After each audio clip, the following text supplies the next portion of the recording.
Hey y'all, Melissa here at Twin Oaks Family Farm. We're going to actually open up one side of the meat bird barn and take a peek at that flock, and then just kind of brief why we would open up a barn door on a day like today. So the day like today part, let me give you the background there before we open up the barn. So I'm in Southeast Ohio, last day in November 2024, and the temperature is a whopping 28 degrees Fahrenheit. It's 12:05 in the afternoon, so like the sun is as high in the sky as it's going to be. We've got as much solar heat as we're going to get. This is as good as it's going to get probably for today. It's all downhill from here. You know, we're supposed to get up to 33, which even at this temperature range, 5 degrees makes a big difference, but it is 28 degrees Fahrenheit. It's a warm 28 degrees Fahrenheit. If you know, you know. That's all I can say. It's a warm 28 degrees Fahrenheit. But yet when I look at the temperature analytics, the real feel here is 19 degrees. Well, I don't know, 19, 28, I don't like either one. So, you know, you just make the best of it. Put on your coat and make the best of it. A hat does help too, but so my ears are getting chilly, but that's okay. I'll be all right. I'm not going to be too long out here, and it's not real windy. There's not a lot of wind chill, and the sun does feel good, but it is a warm 28 degrees if you can believe that. So we're raising meat birds that actually are just a handful of days from finish, so might as well say they're finished, but we're grateful for the next. We've got about counting today 4 days of feed to finish them, and then they go to the processor 5th day. Counting today is day 1. So we're raising meat birds that basically want the temperature to be 70 degrees Fahrenheit, and inside our building it's not temperature controlled, so it basically matches whatever is out here. So you know, you already got the lowdown. 28 degrees Fahrenheit, hopefully see 33 today, and that's actually the high for the next 5 days. Low could be 16, 17.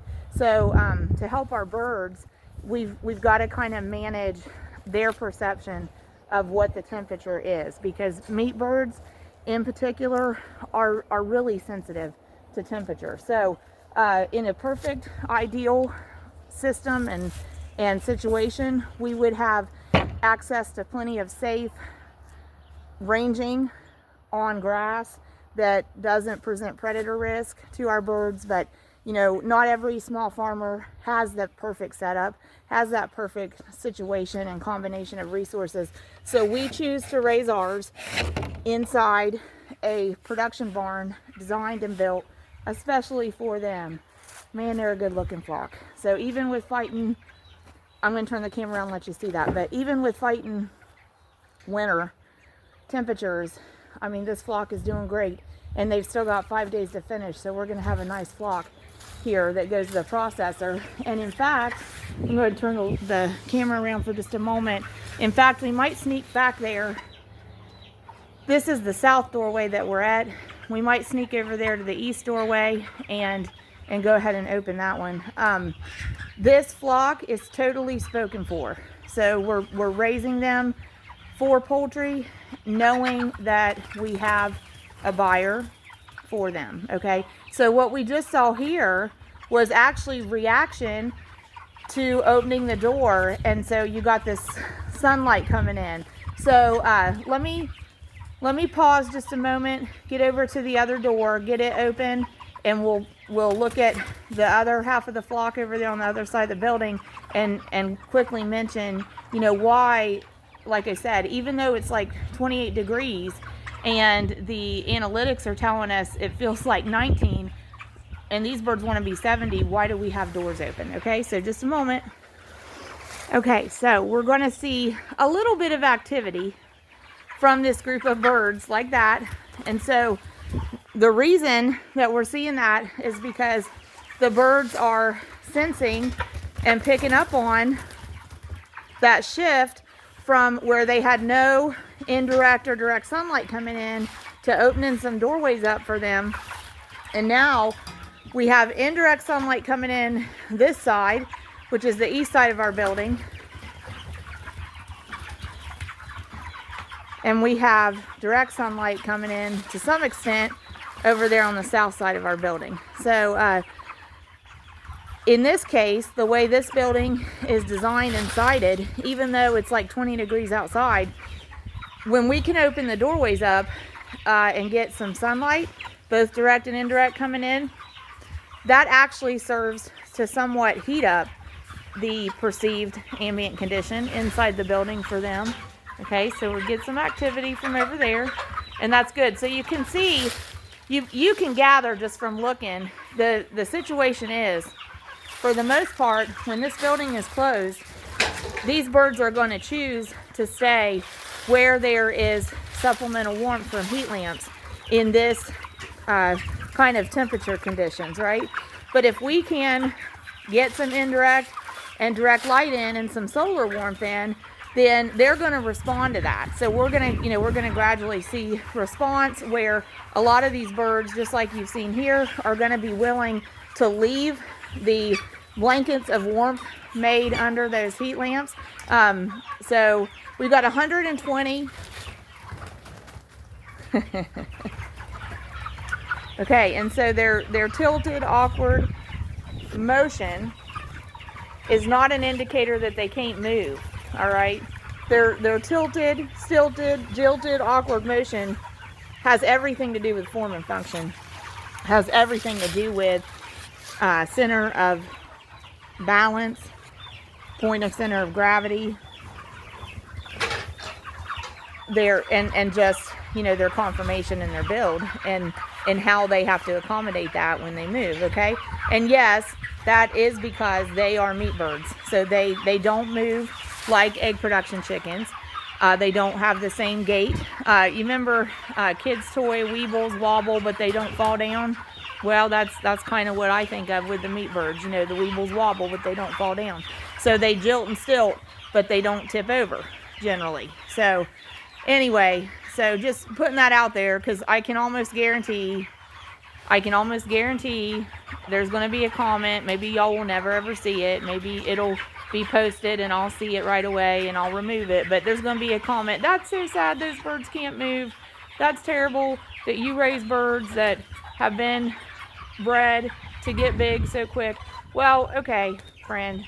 I'm okay with you having that opinion, but I have mine. So, we're just going to have to leave it at that. But the reason they get so big so fast is because we're making poultry. Okay, so it's optimum to produce the poultry in the shortest amount of time that we can. So with meat birds, what we call the threshold of success is to maximize growth potential while you minimize the flock loss. So that's what we're doing, and these birds are selectively bred to be able to start, grow, and finish in 5 to 6 weeks. So that's what we aim to do. Okay, so anyway, but that's what you're seeing. When you saw the activity level change from staying together under the supplemental warmth to getting up, moving throughout the pen, you're seeing the response to the indirect and direct sunlight coming in the building. You're seeing their response to the perception of the warmth of the solar heat.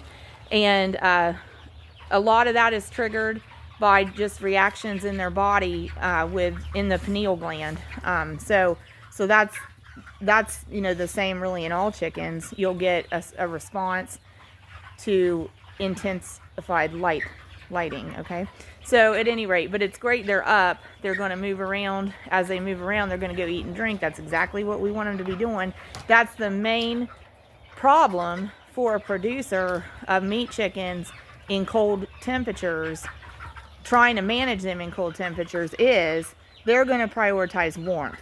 And so if they have to pick between staying warm and going to eat, they're probably going to pick to stay warm. And the problem with that is when something grows at the rate that these birds grow, they've got to be taking in energy to support the growth, or the growth is impacted, right? So if they prioritize warmth and don't get up and go eat and don't get up and go drink, that's going to impact them negatively. So that's one reason. Even when it's cool, as long as we're mitigating the temperature stress inside the pen for them, that's one reason we would open up the big doors and let air and sunlight in. Another reason is you got to have airflow when you raise livestock, okay? So, you know, if you're going to build a building for livestock and you're going to come to terms with and be reconciling with, that has to be part of our production system. We have to raise them inside because of other factors. Then you also have got to be mindful that you can't button this thing up and seal this thing up airtight, because that's going to have a negative impact on your birds, on your livestock. If you button up and seal up a chicken house super tight, the ammonia fumes are going to build up in it. Best case scenario, the birds are going to have respiratory problems. Worst case scenario, it's going to kill them. So we know, even though we are sometimes having to raise birds in cold temperatures, and our building is probably going to mostly be the same as the outdoor ambient conditions, we still know that we've got to allow for airflow and get all the air exchange that we can to keep the air fresh in the building. So we appreciate y'all watching. And so basically what we're going to see the birds do now is get their crop filled at the feeders, get their drink of water, manure. They were up on their feet some, so they had some activity, had some weight-bearing exercise.